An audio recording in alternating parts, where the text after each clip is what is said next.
The only thing that we're interested in is putting money in your wallet. If you want to bet the fights, if you want to have a little bit of action, you are in the right place. With my partner, Ian Paker, I am Brett Okamoto. We're ready to rock between our parlays, our props, our straight picks. It's time to make money. Let's go.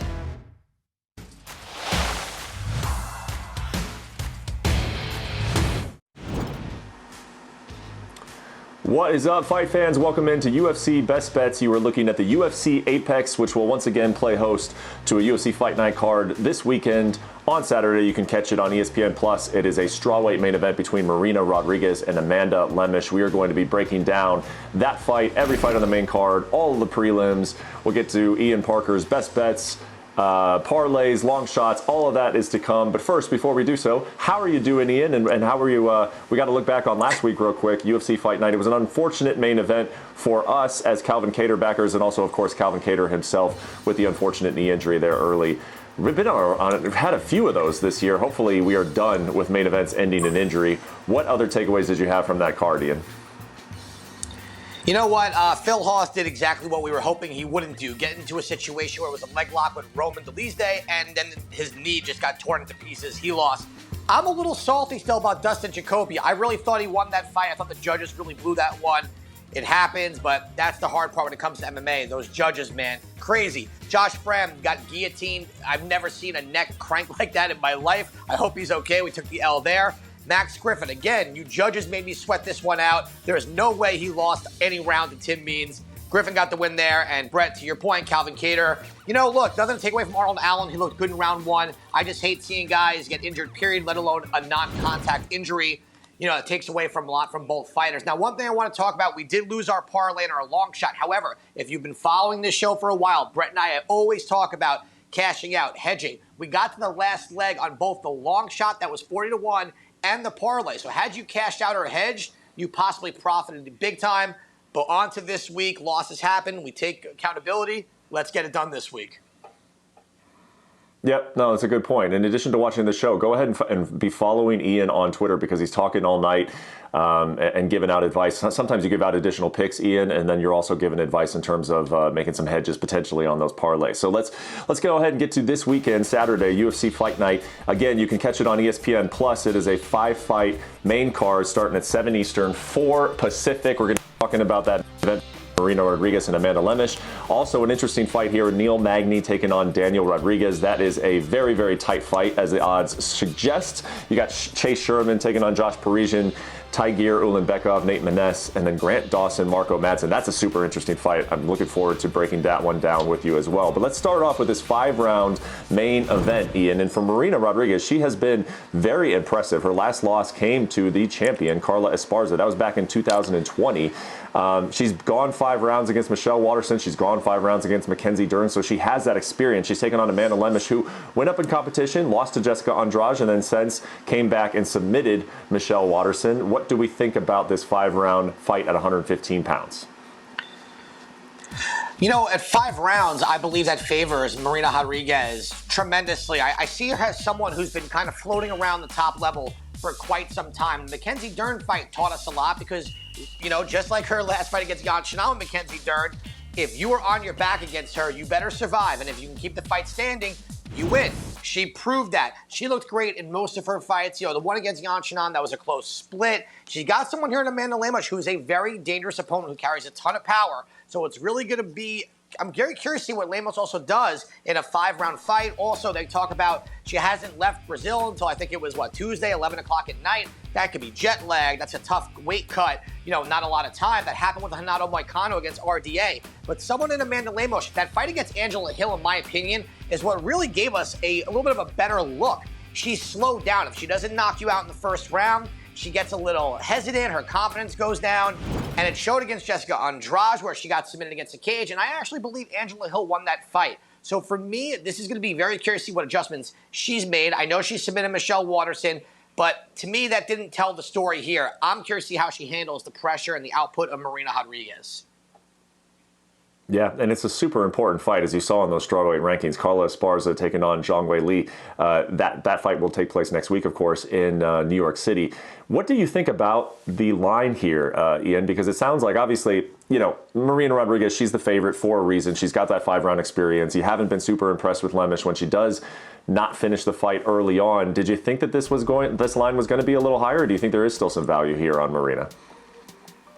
You know what? I think we are just at that number where I'm okay still taking Marina. I think she has fought. I talk about level of competition sometimes. Sometimes it plays back, sometimes it doesn't here. But for me, it's that 5-round experience and the evolution in her game. We keep seeing her improve. And if she keeps the fight standing against anybody, she's as good as anybody in the division. Her striking really is that sound. It's that precise. She's got very high fight IQ, good cardio. And for 5 rounds, she's trouble for anybody. So I'm very curious to see how Amanda Lemos can really handle that.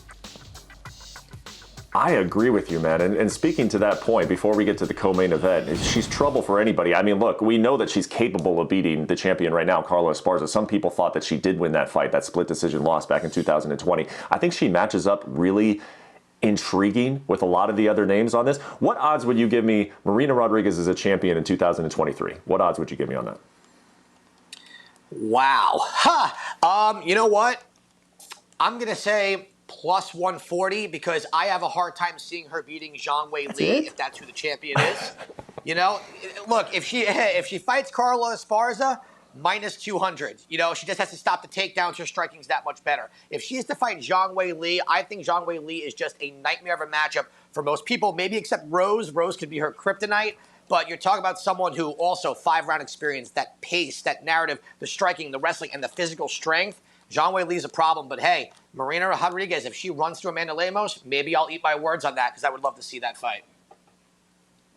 Yeah, you're being stingy on me. Plus 140, I mean, maybe if you gave me like plus 300, we would have a bet there. But plus 140, I'm not taking that one. She's got to get the chance, and then she has to win the 5-round fight. But I like Marina Rodriguez. I do think we will. Chances are good we will see her in a title fight next year, but she's got to win this one on Saturday. Let's go to the co-main event. Neil Magny taking on D-Rod, which super interesting, man. D-Rod came back, did not look amazing against Li Jingliang. A lot of people thought that he lost that fight. Taking on Neil Magny, who, I'm going to use this word. It's an ugly word. Fighters don't really want to be called this, but it does apply to Neil Magny. He has been a bit of a gatekeeper at welterweight. If you beat Neil Magny, you're moving on to better things. But it's tough to do. He's 35 years old, 2-2 in his last 4, coming off of a loss to Shavkat Rakhmonov. What do we think about this one? Neil Magny, a small favorite, minus 120. You know what? I thought Neil Magny was going to be a bigger favorite, and I think his loss in his last fight is what's given us those type of odds. Look, Magny is an annoying matchup. He's not great anywhere, but he's good everywhere. But what he is great at is his durability, if you could be great at that, at his cardio, his pressure. He's nonstop coming forward. And if you're someone who just relies on your power and you don't have volume and you can't put him on his back, it's tough to beat Neil Magny. That's why he's had the success he's had. That's why he still floats around at the rank he's at. For someone like Derek Rodriguez, Brett, you said it best. He did not look like the D-Rock that you and I spoke about on the show. We talked about him being the better boxer than the Leech, carrying that power, that toughness, that coming forward with the pressure. He did none of that. He literally did none of that. So for me in this fight, I got to go based on his last performance because he just looked like a shell of himself. And maybe we were overvaluing some of the competition that he was fighting. Because right now, I just don't see, unless he drops Magny, I don't see where he wins this fight. I like Neil Magny to get it done. And if you want to be greedy, take him by decision. I was just going to ask, those words were going to come out of my mouth. Do you want to get greedy and take him by decision? And then you just read my mind there. That was literally the exact sentence I was going to say. Okay, let's go to the heavyweight division. Chase Sherman taking on Josh Parisian. Chase Sherman had been having a hard time in the UFC, but then he got a fight against Jared Vanderaa, and that fixed that. He has snapped a 4-fight win streak. He's coming off of a win over Jared Vanderaa. Josh Parisian is 2-2 since coming off the Contender Series. He is actually the underdog here. Chase Sherman minus 130 against Josh Parisian. What do we think of this heavyweight fight? I know how much you love this level of elite heavyweights on this spot of the card. I know it's your favorite part. For me, this one is going to be, it's hard to really pick here. Chase Sherman has looked awful, and then against Jared Vanderaa, he gets the knockout. And he's been around for a while. He's someone who's known for his durability, but he just hasn't really gotten better. He has good strikes. He's got pretty solid boxing. He's very technical with it, but he just has not gotten better. He's not been able to get to that elevated level. And I think if they didn't need an opponent for Romanov, he wouldn't even be in the UFC right now. Now, when you flip it over to his opponent, Josh Parisian, there was a lot of hope for him. I don't want to say too much hype because that would be really pushing it, but he looked good in the Contender Series. We thought we saw a heavyweight who moved around, who was athletic, who was well-rounded, and he just has really been underperforming, very subpar since he's been in the UFC. This could be a matchup for him that if he could take the fight to the ground, if he could use that athleticism and that movement, he can beat Chase Sherman. I am going to lean Josh Parisian. You know, you can either have this as your bathroom break, or if you're up money, I don't mind taking a little shot on him. I'm not uber confident. This is not one of those fights say, hey, go bet this one. The line's completely off. It's not, but I'll go Josh Parisian in this one. I think he just has more ways to win. Yes, using phrases like subpar and wouldn't even be in the UFC unless this other guy needed an opponent. That is probably the fight to stay away from. We're not confident either way on the Chase Sherman-Josh Parisian fight. All right, let's move to the bantamweight division. Flyweight division. It is Tigir Ulanbekov and Nate Maness. And the reason I said bantamweight is because that's where Nate Maness has usually been. He's coming off of a loss to Umar Nurmagomedov. This guy made his UFC debut at 145. He has fought at 155. He is dropping all the way down to 125 to fight Ulanbekov, who is coming off of a little bit of a disappointment. He dropped a decision to Tim Elliott as a minus 235 favorite. So we're going right back to Ulanbekov as the favorite here at minus 210. Or what do we think about Nate Maness dropping all the way to 125? You know what? If he can make that weight comfortably, safely, and healthy, then sure, why not? He feels the need to change it up. He thinks that he'll have an advantage there. The size may carry over, the power. And Nate Maness is a tough guy. When he first came into the UFC, he was a big underdog in one of his fights. He got a really solid win. And Ulanbekov in his last fight was kind of exposed a little bit. You know, his striking, he just was hesitant. He was so reliant upon that wrestling, and Tim Elliott was just able to stuff takedowns, bring the fight to go with him, and he didn't look at his best. This is someone who we really have been expecting more out of, and that last fight kind of showed us that maybe we're pushing it a little too fast. He's not ready just yet. I think this is a really tough matchup following Tim Elliott here, so I'm not going to go on with the favorite here at 2-1. I'm not going to take Maness. I'm going to actually say this fight goes to a decision for Ulanbekov. I think it's his last 3 fights were a decision, and for Nate, 2 out of his 4 went to a decision. I think his toughness holds on. If he was able to go with Nurmagomedov to a decision, I think he could do that with Ulanbekov as well. Yeah, interesting. I mean, sometimes when these big favorites have disappointing spots, you got to try and decide, well, was that just because of circumstances, or do we think that maybe these guys are being overvalued, and you think that Ulanbekov, there's an opportunity here or possibility that he is being overvalued, maybe something to keep in the back of the mind as this guy's career continues to unfold, because he's going to be a big favorite. I just think he is. You know, he's the camp that he comes from, the style that he has, maybe an opportunity to get some value on some of his opponents. All right, let's finish out this main card here. It's a 155-pound fight between Mark O. Madsen and Grant Dawson. I'm really interested to get your take here, Ian, because Mark O. Madsen, he's 38 years old. I've been kind of waiting to see, like, if something's going to happen for this guy, we got to accelerate a little bit. I think this is the opportunity here. Main card, fighting a guy in Grant Dawson, who a lot of people are very, very high on. He's 28 years old. He's been favored in all of his UFC fights, as you see right there. He is a favorite once again, minus 220 against Mark O. Madsen. What do you think here? Some value on O. Madsen, or are we going with Dawson? You know what? This is another tough matchup. You have 2 guys that are very wrestle heavy, not the best cardio, and this may be one of those fights where the wrestling just neutralizes, cancels out, and it becomes a strike fest. And in that situation, I can't even tell you which side I favor there. It's too hard to really make a decision. You know, Madsen showed us in that last fight against Vince Pichel that, against someone who's mainly a striker, he could take the punches, but he got himself in some spots. And then Grant Dawson had to really dig deep against Jared Gordon, who's a very tough veteran. He ended up getting the submission win at the end of the fight. I know people are high on Grant Dawson. He's in a good camp. He switched camps. And he's someone that people are really waiting for. I think out of all the matchups, though, this is a weird one for him. He has not fought someone with this type of wrestling credential. So I'm curious to see where the evolution in his stand-up game has come along, because he may need to use it here. For me, I can't pick a side, so I'm going to go this fight also goes the distance, take it by decision. I think the wrestling cancels out. Now, look, if Madsen gasses in the 3rd round and Dawson's able to hang on, maybe get a submission at the end, that's an interesting prop to look towards. But for me, I think this fight goes the distance. Yeah, I don't blame you. I wouldn't want to be laying minus 220 against Mo Madsen. His wrestling is just, you can just see it, where he gets that hard takedown, he's working for it, then the guy can't get up. I don't want anything to do with that just yet. A minus 220, Grant Dawson, as good as he has been, 18-1-1. Great record there for Grant Dawson. Okay, let's jump through the prelims. Ian, I'll let you rapid fire through them. There's a lot of them on ESPN Plus. Take it away. Minner versus Nuremberg. We're going to go fight, does not go the distance. Minner just does not fight smart, gets too comfortable on his back. His opponent can be a good finisher, will have an opportunity to get it done here.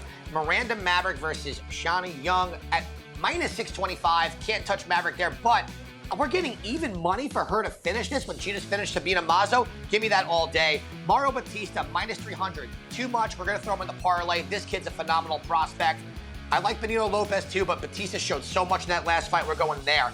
Jinyu Fry, I'm going at plus money. Poliana Viana is one of those three people that got on a plane late from Brazil heading here. Fry's a veteran. She's got good striking. We saw a lot of evolution in her defensive takedowns last fight. We're going to go there. I'm going Johnny Munoz. Jake Hadley. Hadley has to win here against someone he should beat. His last fight, he was a big favorite. He got too comfortable on his back.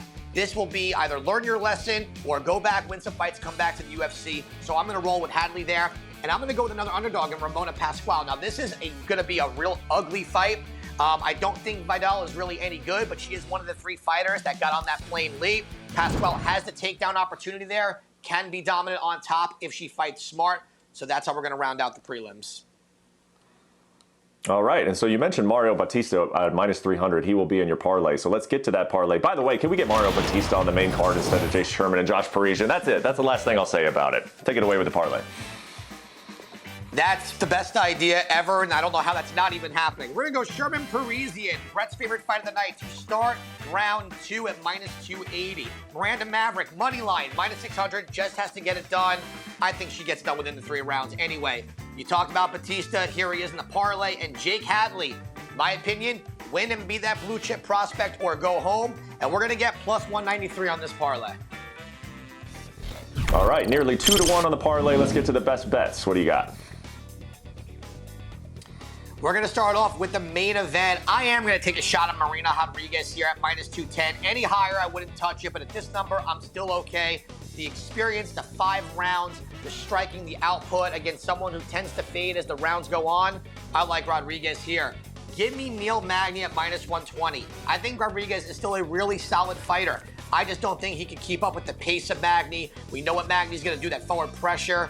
If D-Rock doesn't land anything big, Magni's going to grind out a decision. We're going to also do Magni Rodriguez to fight to go the distance. Now, I do think Magni's going to win, but Rodriguez is very durable. Don't believe he's been finished ever in his career. So we're going to do 2 bets in that one fight. Bekov and Nunes fight to go the distance as well, and Miranda Maverick at even money inside the distance. You want to take it a step further, I think she takes the back of Shani Young and gets the sub.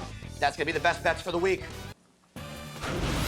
I love it, man. I love it when we got a lot of action, a lot of best bets on the main card. All right, let's get to the best part, the long shot of the week. What do you got, Ian? Last week, we fell one short of getting that second one. I think this week may be that one. Neil Magni, money line, minus 120. Miranda Maverick, back to back. I really love Miranda Maverick on this card, inside the distance.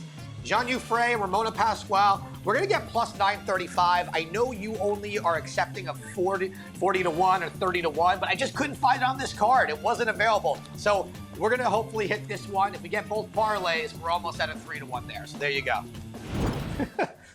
Well, you spoiled me. You spoiled me. You gave me the 40 to 1 right away. Like, you should have gave me the 9 to 1 first and then worked up to the 40 to 1, because once I got the 40 to 1, that's, that's all I want. Well, that is it for the show. UFC Fight Night is this Saturday. It is at 7 Eastern, 4 p.m. Pacific. And we're going to take a quick look ahead at next week, because next week is exciting. Me and Ian will be doing the show in person on Friday. Look for the show on Friday, not our usual Thursday, but we will be in person at Madison Square Garden. And a lot to talk about next week, Ian. We got Israel Adesanya versus Alex Pereira, Carlos Esparza versus Zhang Weili, Dustin Poirier, Michael Chandler, Frankie Edgar's final fight of his career, and then Dan Hooker in a must-win against Claudio Puelles. Real quick, before we say goodbye, Ian, which one are you looking forward to the most out of this main card? You know what? I got 2. The championship, Israel Adesanya. Everyone's talking about the boogeyman of Pereira. Can he get past that? And how could you not want to see Poirier and Chandler? It's going to be fireworks. These guys are going to bring it. Yeah, I agree with you. Main event is not being talked about, I think, a ton, and the buzz is a little low, but I think it's going to increase as we get closer to the fight because I think Israel Adesanya is going to be in a real fight at UFC 281. Cannot wait for that. And then, of course, watching Frankie Edgar run to the octagon for a final time in Madison Square Garden. Cannot wait for that as well. So we will be back next week to talk about it all. In the meantime, hopefully you fill up those pockets at UFC Fight Night this weekend. See you later.